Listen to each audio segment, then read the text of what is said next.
All right. Hello to all of our KW agents in the area. And if you don't know who we are, my name is Jay Chacon. I'm the team leader here at KW The Lakes, and I coach and consult and mentor all the agents, but my top focus is the top 20%, of course, and meeting other agents like you out there. And over here we have Jacqueline. Jacqueline, introduce yourself. Hi, I'm Jacqueline Copeland. I'm the compliance manager here at the office, and I am also the productivity and mentorship coach. So when you come into our office and you want to be part of that coaching program, I'm here to help you get your business going. Awesome. And we have our broker of record, Mr. Phil Williams. Introduce yourself. Hello, my name's Phil. I've been the broker here for, I guess, about 3 years now. I came over from another brokerage. I spent 38 years there as a real estate broker, office manager and such. And so I'm here to help and talk about what today's market looks like. Awesome. You guys, you're with KW The Lakes. I think it's the best brokerage ever, right, Phil? Right, guys? Absolutely. KW culture is all about collaboration. So that's why we're doing this video to post on YouTube to help any and every agent that's out there, regardless of brokerage. We hope you watch this and find some value from the conversation we're going to be having. And the main item I want to discuss, you guys, is the market that we're in, and where we're headed, and what that means for you, the agent. I think we spend a lot of time talking about the changing market to the clients, right? From the client perspective, but I don't think a lot of people are talking enough about what agents should experience, right? So I think the agents that you've been licensed less than 3 years, please listen up. That's probably what I'm going to caption this video. Yeah. Licensed less than 3 to 4, even 4 years, listen up. Because I know, Phil, you guys are both brokers, by the way. Absolutely. And I've been in the industry, real estate industry, for a really long time, but heavily into it in the last 6 years. So I do know what it's like to hold multiple open houses weekly, hoping the home sells. And we could touch on that. So what did you see the market what happened in 2020, Jacqueline, with the market? What did you notice? So I noticed that you put first COVID hit and it got just kind of stale. And then after 2 months into COVID, you put a house on the market and it was selling over asking the first couple of days. Exactly. So open houses were not a thing. Having a house on the market longer than 2 or 3 days was not a thing. And so now here we are shifting into something totally different, which is going to be more of a normal market, but for agents that have been licensed, 3 to 4 years. It may not seem normal, but it is normal. So hosting open houses, multiple weekends, a property sitting on for 30 days, that's common in a more stable, normal market. The market we were in was crazy. Yeah. So it was not normal by any means. So well, that's actually true. It was not normal. Homes were being sold for over $100,000 more, right? Like, it's crazy. Phil, you've been licensed for how many years? 30, well, shoot, 40. 40 coming up this year. Yeah. So you know what it's like to survive literally an economic crash and multiple shifts in real estate. And that's exactly why I thank you so much for doing this video with us and being you guys. Phil's available for our agents, and Jacqueline. They're both available at any time for anyone, regardless of production level, for any questions. That's a side note. But Phil, using your expertise, what did you notice about the last 3 years? Well, it's never been better from a sales standpoint. Unfortunately, from a buyer standpoint, it's probably one of the worst markets there were. One, there's lack of inventory. And then when you did find a house that you could be competitive on in bidding process itself was new. We used to write an offer as either accepted or it wasn't. Now it's you write an offer and you might be in the top 5, in which case you get an opportunity to raise your offer another 4 or 5 times just to get the property. Right? And that's never happened before, at least in my lifetime. And I've been through probably 6-8 shifts in the market. I mean, from high interest rates to no inventory to switching from having FHA financing being as predominant as it is compared to what it was, going from the savings and loan process where the federal government actually shut them down. Can you imagine going home one day and find out, oh, I'm sorry, my bank has been closed, my money's in there, but you continue to make your payments, right? I mean, it was some scary times. That is scary. We had an escrow office. We were running 1,000 escrows a month here at Elsinore Escrow. And we got a notice one Friday afternoon, you need to be in LA at, I forget the name of the hotel, at this particular hotel. You need to bring all your files and you need to tell us why you have more than $100,000 in one bank. I mean, Wow. you run on 1,000 escrows a month using the same bank just from convenience. And there were deposits that were over $100,000 total. People funding their banks. I mean, we're talking hundreds of thousands of dollars per transaction were thrown into the escrow account just before they shut it down. And talk about giving you a stomach ache. It was horrible, absolutely horrible.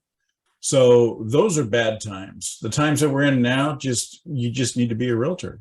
All the stuff that KW has been teaching everyone, how to hold an open house, how to market, how to talk to people, talk about shifts in the market going up and going down, learning how to value properties, all that stuff that we've been teaching you and we've been asking you to follow up on. Now's the time you're going to need those skills. And that's one of the great things about Keller Williams.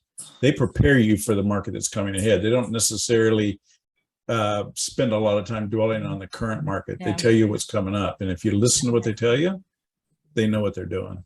Exactly. What do you think, Jacqueline? I think because you're RPC coach, I think properly preparing is what we constantly do here. Yes. My favorite thing is that literally the first chapter of this book, Shift, written by Gary Keller, it says shifts happen, right? Creative shifts happen. Yeah. And so real estate is, they say in the first chapter that it's a cyclical business. Would you agree? Like a cyclical. So what goes up must come down. What is down won't stay there, and shifts are never expected and rarely predictable, but you always know when it's coming, right? So that's literally off the first page of his dang book here.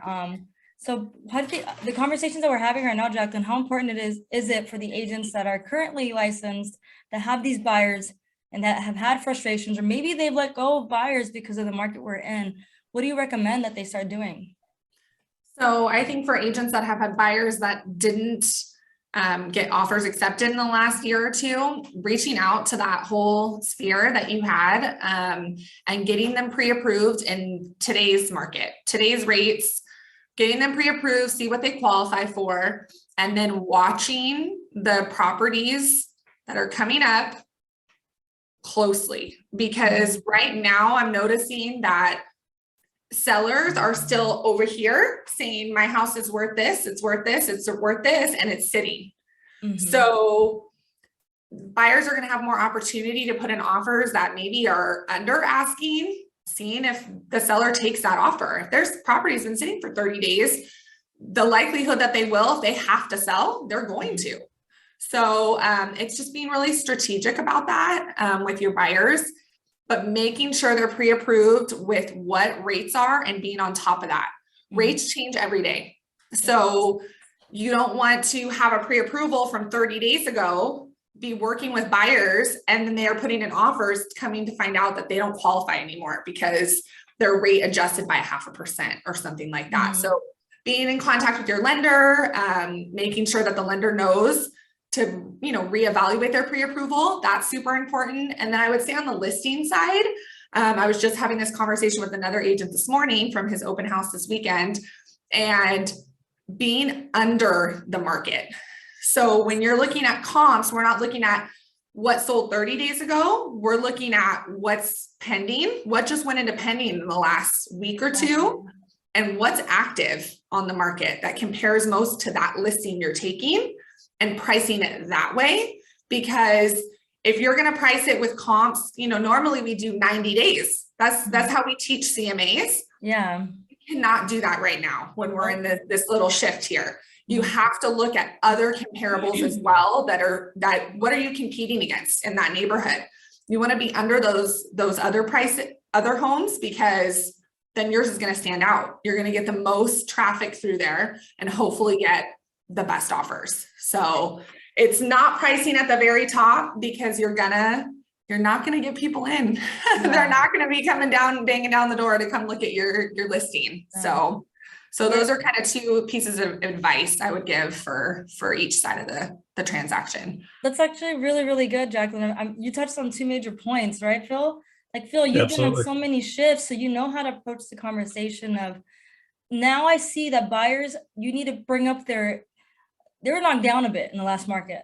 So now it's about building them up and building that confidence to come back out there in the new market. But then you also have sellers who believe that their house is still worth what it was even 2 weeks ago. Why wouldn't you be surprised? You know what I mean? Yeah. So how do you address that conversation, Phil? Is it important? Well, I think it is. Real estate used to be what they called a long-term investment vehicle. The vehicle being the car that you're driving to get you to your final goal, which is increased wealth. In today's world, real estate, it just took off. You know, if you bought a piece of property, you close 2 weeks later, it could be worth $30,000, $40,000 more based on the craziness. Real world says it's a long-term investment. That's why you're allowed to get a 30-year loan. We're even seeing some 40-year loans out there, and you're going to see more of those happen because you're amortizing it for a longer period of time, which brings the payment down so people will be able to afford it. You follow what's happening and what's being offered in the financial market to the buyers, you're going to know where the market is generally for the state of California, because that's where we're working. But I think the thing is people have to, first off, don't panic. The bottom didn't fall out. Just because it takes you 8 hours to get an offer as opposed to 4 hours, it didn't fall out. But what's important for you to tell your clients when you're going to talk to somebody new about taking a listing, understand what it is to do a market analysis. I think if you ask Lorena what it takes to do one, I taught her not a long time ago, she's not old, but a few years ago, 5, 6 years ago when I taught her, that particular skill, she will say, is probably one of the best skills I've ever taught her. How do you find out the real value without people saying, I have to have this amount or it's not worth that amount? Look at the numbers, be able to scale them. You can do it. You can do a CMA on properties just within 2 weeks. You only need to have 3 to 5 comps of sold, 3 to 5 comps of active. You're going to start seeing the active market coming onto the market now, but don't let it panic you. It's just normal competition. And again, think of yourselves as like a stockbroker. How many stockbrokers do you know go broke when the market goes down? Not very many. That's one of the best times of their particular career. They make a lot of money because people are throwing their stocks in the market quick before it goes down another buck a share or whatever, right? They're making money on the way down. They also make money. I got to buy Apple stock because it's going to go to $1,000. I can buy it at 800. They're making money on the way up. You're a real estate agent. You're going to do the same thing. Okay. Exactly. You make money when a property sells, whether it sells for less than it should have, according to the owner, or more than what you think it should have as a real estate agent saying, hey, I can't believe I got you an extra 50 grand.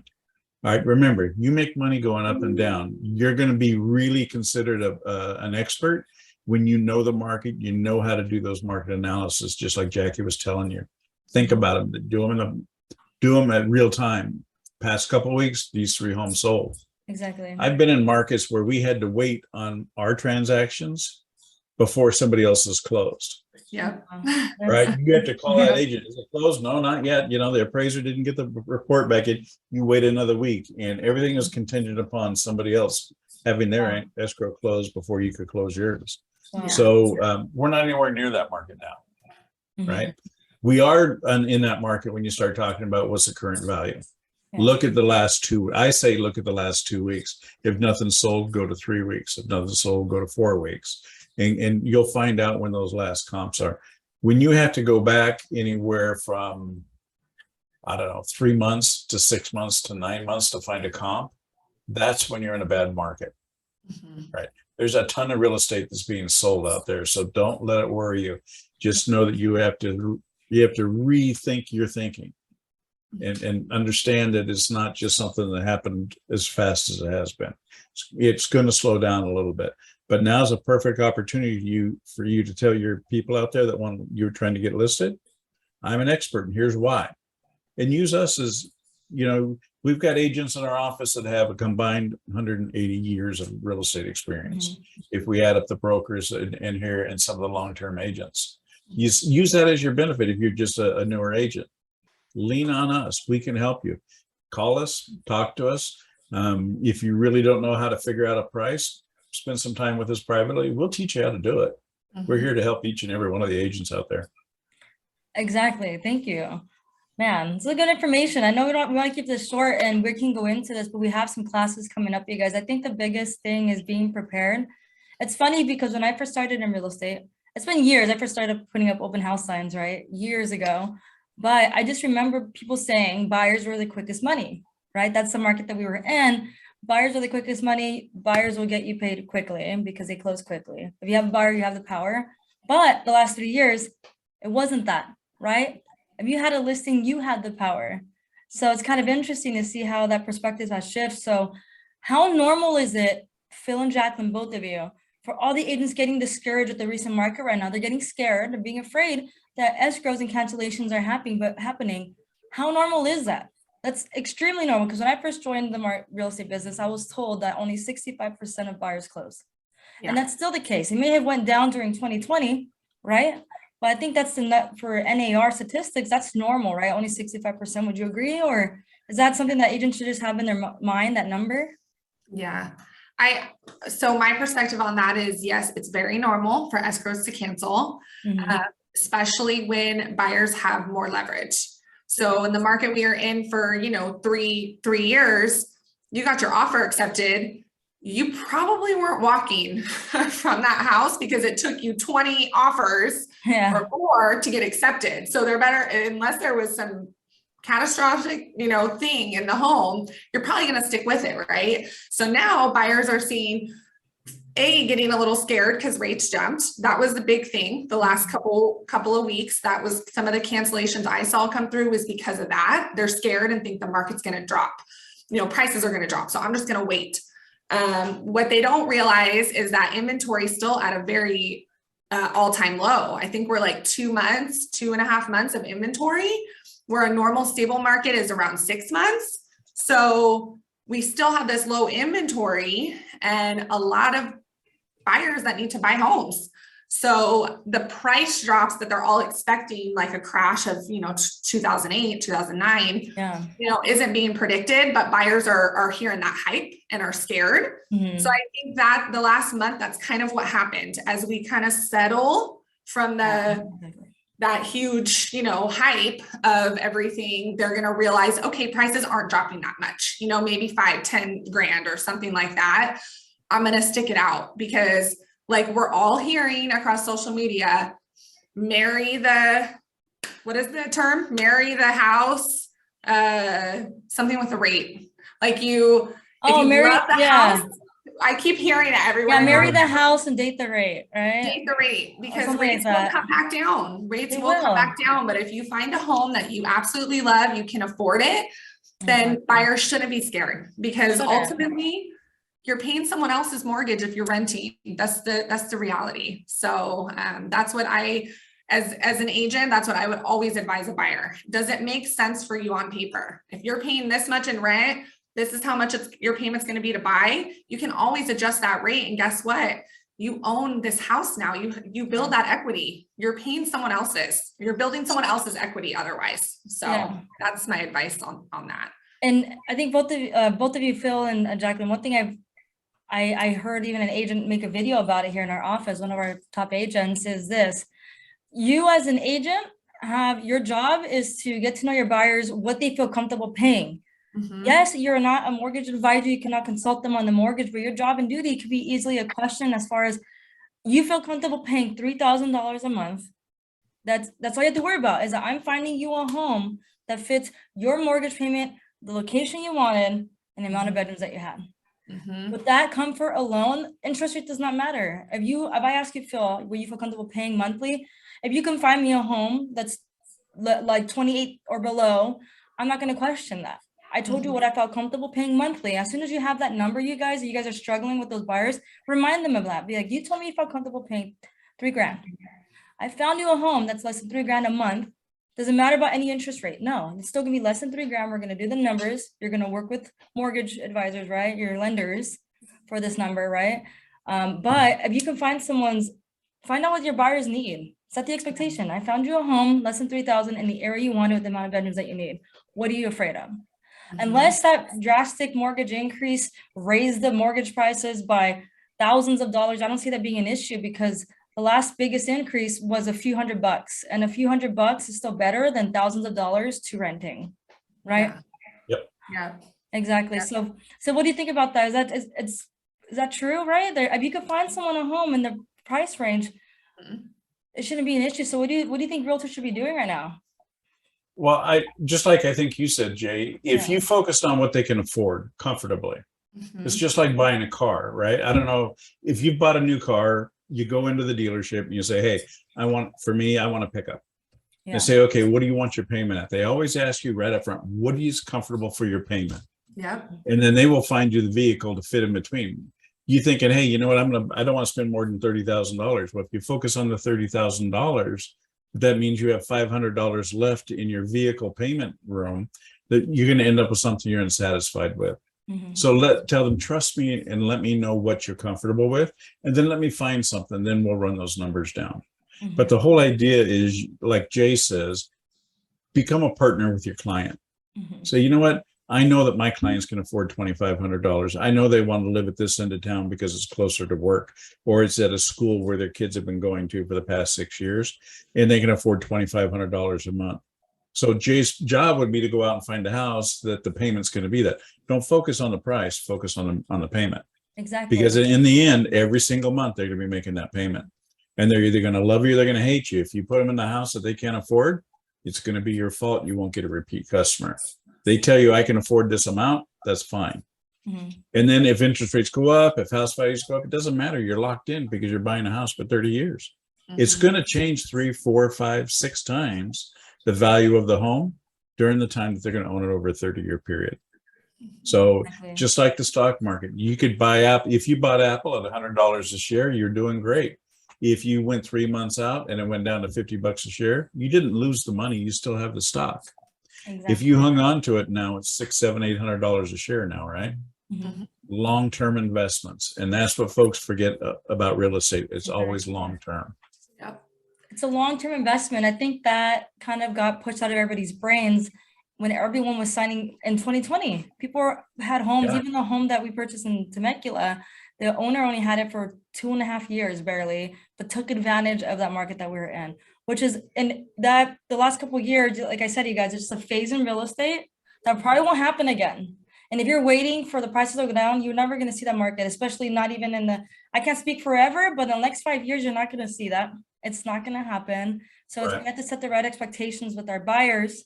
You guys find what's comfortable for them and get the home. Your sellers, don't go far out. Like Jacqueline said, you have to look a week, even 2 weeks, a couple weeks, what the market's selling. Look for what's pending and sold recently. What was 90 days ago, 30 days ago, even a month ago, or 3 weeks ago probably won't exist today. And the sooner that you can explain that to your sellers, your job is, remember, realtors, your job is to educate the client. You're the real estate professional, okay? So we're just gonna wrap this up. We have a couple of classes, more trainings to come. Thank you so much, Mr. Phil. Thank you, Jacqueline, for hopping on here and educating some clients. Thanks, guys. I Absolutely. mean, Thank you very agents, much. I said clients. Yep. All right, everyone, stop by our Anybody trainings, co- guys. Yeah, Have a like I good- say, call anytime anybody has any question. All We're three of always us here are. for y'all. All Yeah. right, thank you, Have Phil. a good Thank you, day, Jacqueline. guys. Yeah. Bye, guys. Take care. Bye.